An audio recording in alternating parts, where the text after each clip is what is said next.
What it do, G Life Nation? I'm so glad you came to join us. You know me, I make it do what it does. I do what I love. I am Akil, the real deal. And today we're going to chop it up with the living legend, an extraordinarily talented voiceover actor, Yuri Lowenthal, about his new role, his lead role in the horror short based on the works by Thomas Ligotti, In a Foreign Town. How you doing, Yuri?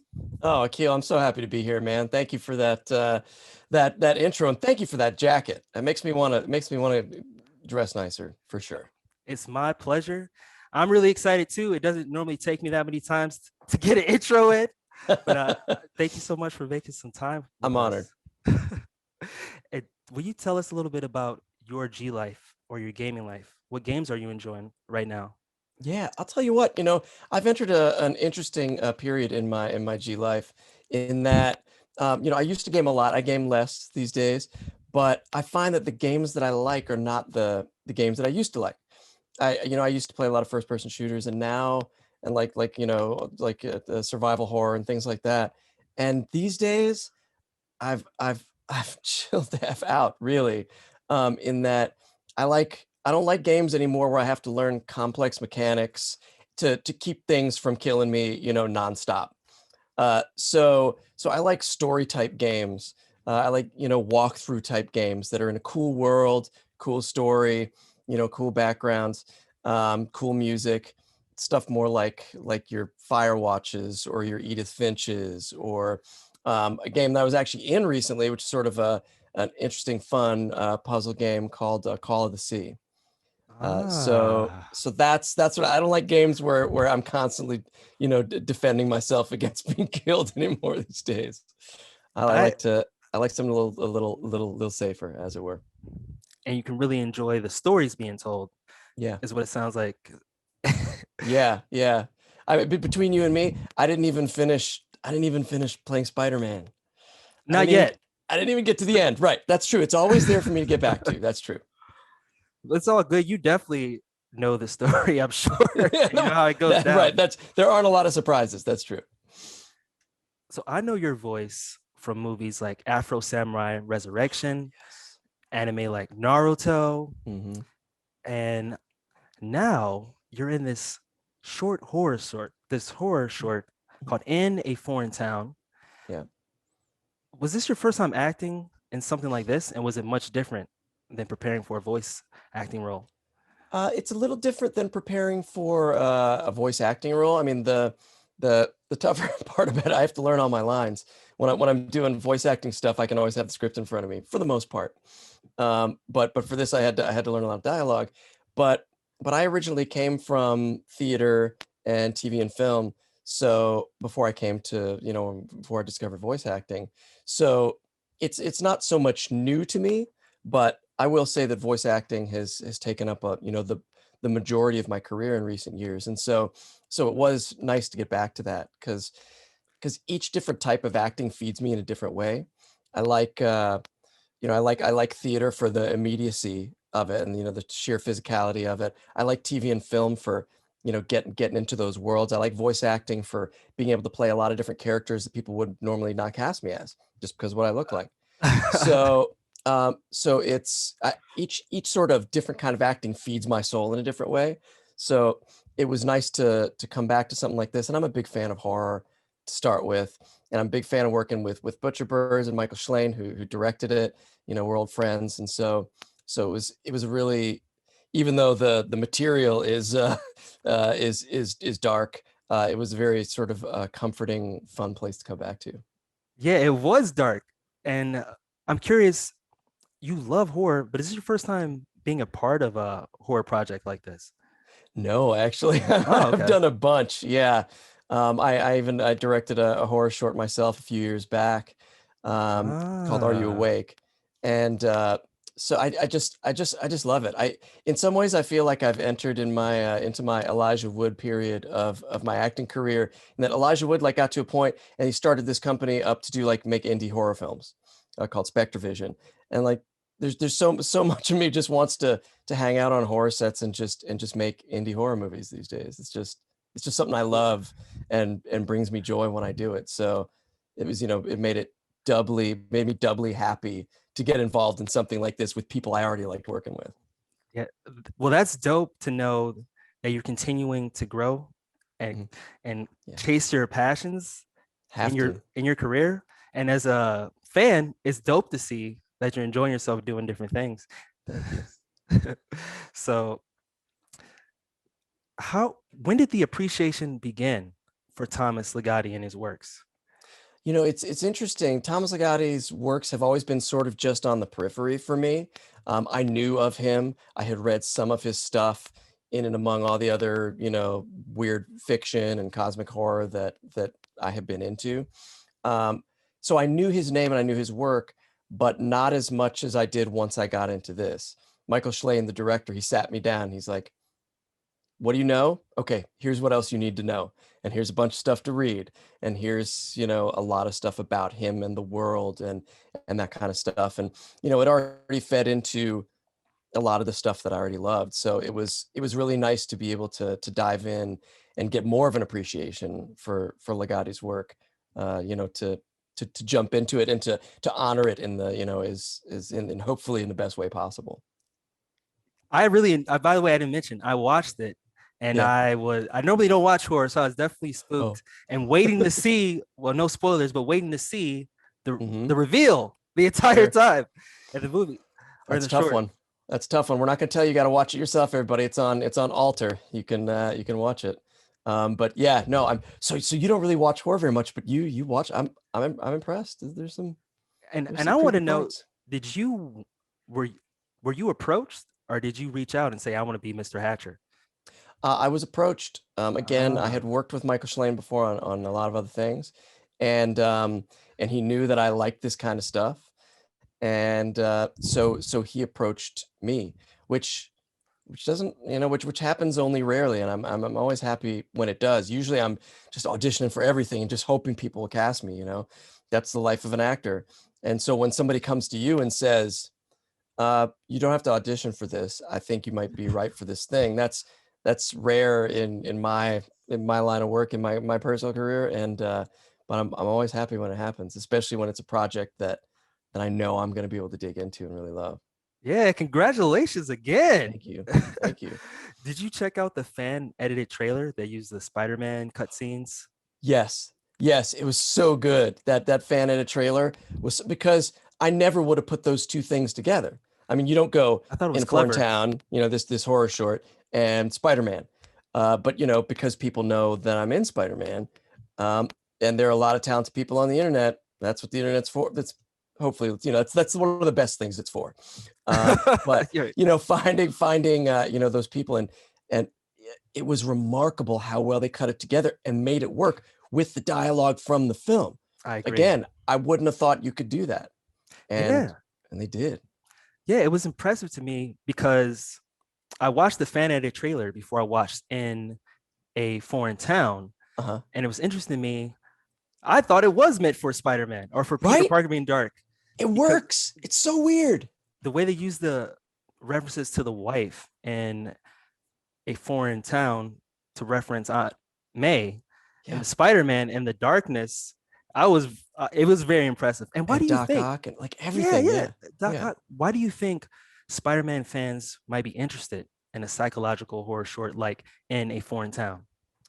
Well, I think that, if they enjoyed, the darkness that comes from Spider-Man naturally, even when, I mean, he's a quippy guy, he's a funny guy, he's a very sort of lighthearted character to a large extent, but a lot of that comes from insecurity, deep darkness, covering for loss and sadness.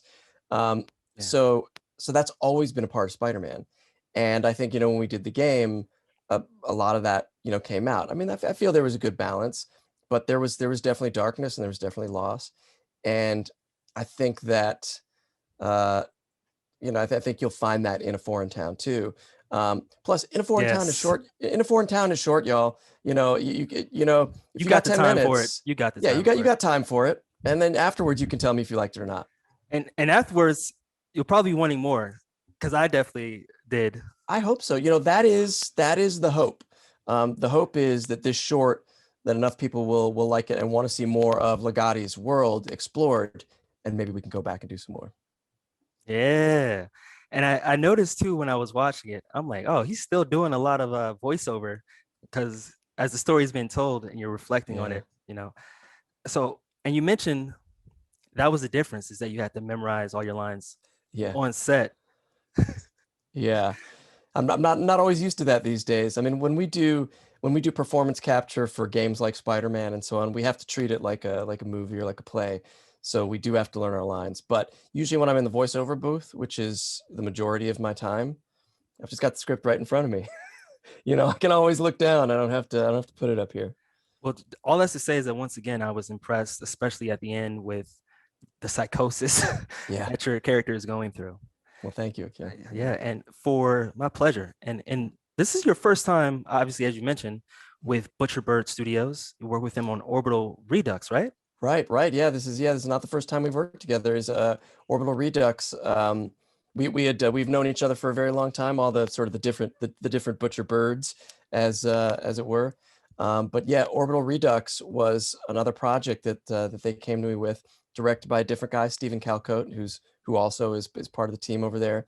He and I originally met on a movie called Van Von Hunter. You can look it up if you want to laugh. You can look up Van Von Hunter. And it was one of those things where uh, we met on that set and like it was meant to be. We knew that we'd be working with each other again and again and again. And so he came to me with this crazy idea for a live action sci-fi show that would be performed in real time, like live, all the elements live. We'd perform it like a play, all in one take. All the visual effects were live. All the music was performed live. Everything was happening. All the sound effects, everything was happening live, all in one take. And it's a live action sci-fi show that we would do weekly. And he came to me and he basically just led with this. He goes, "Okay, I'm building a spaceship and I want you to fly it." And then he That's a started, and nice then he pitch. started in on his pitch, and I'm like, "You can stop right there. Whatever you're about to say next, I'm gonna say yes to." Um, and we did this crazy, crazy thing. Very Um, ambitious project yeah, yeah, um, because it's also interactive, right? Where the audience can affect what happens during the yeah. show. There were interactive elements, so people would be watching live, and they would sometimes be offered choices as to what they wanted the story to be, and we That's would we dope. would get those. We would have to learn all the different choices and be prepared to go on whatever the audience decided in that last minute before we started, which added a whole other level. Like you've already got this, tightrope high wire act going on because it's all live, and then you start to throw, curveballs, and it's like being on the tightrope, and then occasionally somebody's just reaching up and hitting you, and you Yeah, gotta balance and and you gotta improvise. bob and weave and improvise and it was all pretty much scripted, but there were even some improvisational elements, and it was truly one of the greatest, hardest things I've ever done. And because it was on a platform that was still in its infancy and then went away right after, not a lot of people got to see the show. So what we always wanted to do was find a way to bring the show, even though we wouldn't be able to do these episodes live. We had been filming it all, so we edited together, the best possible edits of those shows, and are going to be releasing them for anybody to watch at the end of the summer on Alter is what the short In a Foreign Town is on. Dust is sort of their version of, or their sort of sci-fi arm as opposed to their All horror arm. right. So Orbital Redux you'll be able to see it on Dust at the end of the summer, and I could not be happier to finally share it with so many more people. Yeah. Yeah, Right on. Thanks for yeah. the announcement. And because I watched a trailer Hmm. to to see a little bit more about it because I didn't know about it when it came out. Yeah, I'm Hmm. definitely gonna check it out at the end of this Excellent. year. And shout out to Alter for making all this Yeah, stuff available to us. yeah. Shout out to Alter, shout out to Dust, shout out to Gunpowder and Sky, who Yeah. sort of runs both those. Thank you for giving us a platform to tell these stories. Yeah, and you already said it, but when I heard about the show, especially you telling me it's live, that really had to stretch you and challenge you as an actor, not only 100%. memorizing lines, but dealing with every little technical difficulty, whatever might happen, and keep on going like Yeah, a smooth. because we were on, we built this spaceship so in a way that we could be shooting it in the rounds, like 10 cameras going on at the same time, people moving around with cameras. It was like a dance, and things would go wrong because things go wrong, and you just have to in the moment figure out how to make it go right again, how to get it back on track. And it was super challenging. It was like doing a play and a TV show and like everything all at once. It Yeah. was it made me so nervous. Kind of like me when we began the interview, because to me they're really like it took me 3 times to say that you're a living legend. And I want to say once again, congratulations on the longevity of your career, but also the diversity from on-screen acting, behind the scenes, video games, anime, American style anime or Mhm. cartoons, Yeah, movies, yeah, shorts. Eh, yeah. Uh, I'm curious, when fans come up to you, I'm sure you hear a lot of them talking about what their favorite is. What do you hear the most from fans Oh man, that they love? it'd probably land on a few, but it'd be hard to beat Sasuke from Naruto. I figured that would be the one. Yeah, it's hard to, and that's fine. That's fine by me. But between like that and Spider-Man and Ben 10, Prince of Persia, like that's sort of like a when people reach out, those are the majority, I think, probably. Yeah. Yeah. Gurren Lagann. Yeah, oh, Saw that too. that's such, even from an appreciator of anime, it's still, as well as an actor who got to work on it, it's one of the greatest shows ever. Which one of your roles do you think is underappreciated or that you're surprised you never hear a fan say something about? Yeah.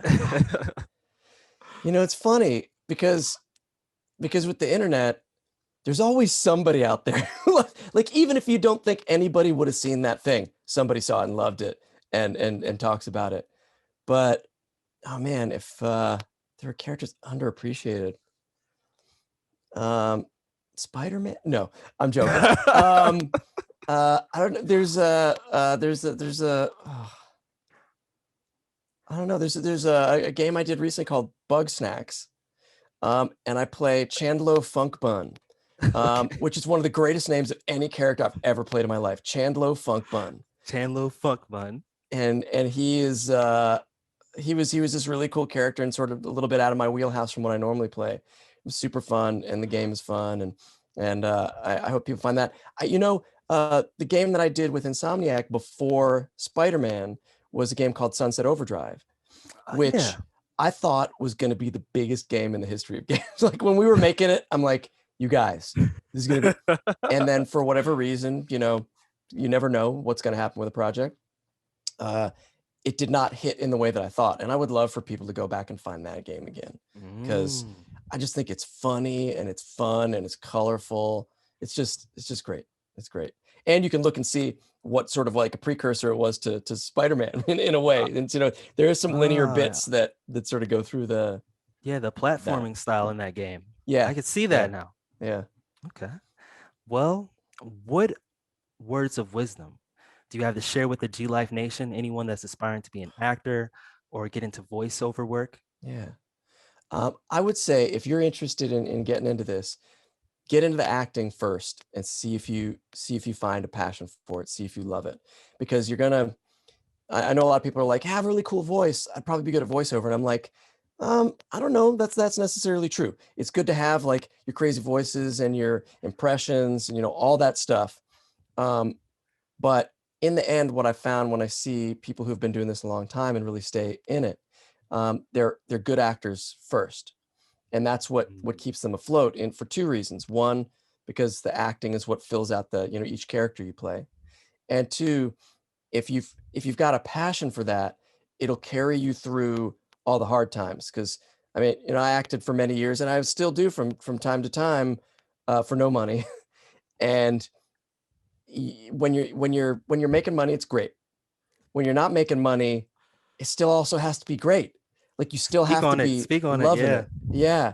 So do theater classes in school, do drama classes, make stupid movies, YouTube movies with your friends, make, shorts and web series, and do local theater, like whatever you can do, improv classes, whatever you can do to try acting to see if you like it, try that first.